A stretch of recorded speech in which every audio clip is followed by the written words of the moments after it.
Peak అవర్స్లో it is between 7 minutes to 10 minutes, right? సరే, వీటన్నిటికీ మించి మెట్రో రైలు గురించి మనం చెప్పుకోవాల్సిన గొప్ప విషయం ఏంటంటే పంక్చువాలిటీ. 99.86% పంక్చువాలిటీ. అసలు ఎప్పుడైనా ఊహించావా? రైళ్ళు అంటే ఓకే, అసలు మనకి రైలు అంటే ఇప్పటికి కూడా చాలా రైళ్ళు లేటుగానే నడుస్తున్నాయి. ఇది మొన్న ఈ మధ్య కొంతమంది దీని గురించి కూడా చెప్పారు, వందే భారత్ గురించి. వందే భారత్ చాలా పంక్చువల్గా నడుస్తుంది అని ఎంత గొప్ప పేరుందో, ఆ ట్రైన్ కూడా కొన్ని సందర్భాల్లో లేట్ నడుస్తుంది అని. ఈ మధ్య ఇప్పుడు ఐ థింక్ 2-3 months బ్యాక్ మా వాళ్ళు ఎవరు వెళ్ళొచ్చినప్పుడు వాళ్ళు కూడా చెప్పారు, their experience is that it was late by 1.5 hours 2 hours. అటువంటిది metro rail with about 1000 trips per day is running 99.86% punctuality. Can we imagine?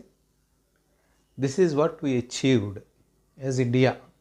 అది స్టేట్ గవర్నమెంటా, సెంట్రల్ గవర్నమెంటా, ప్రైవేటా, పబ్లికా, ఇవి అసలు మాట్లాడక్కల. అది సందర్భమే కాదు, అది పరిస్థితి, అది కాదు ఇష్యూ.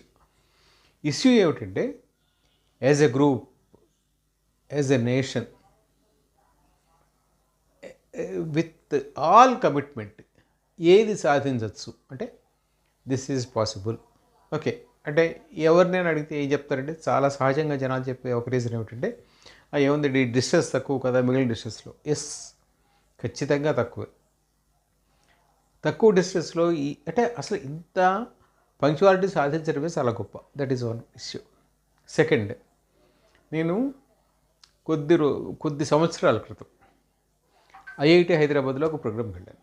వెళ్ళినప్పుడు అక్కడ జపాన్ నుంచి వచ్చిన ఒక అధికారి, ఐ థింక్ హీజ్ అంబాసిడర్ ఆఫీస్లో ఉంటారు ఆయన, హీజ్ ఎ సీనియర్ ఆఫీసర్.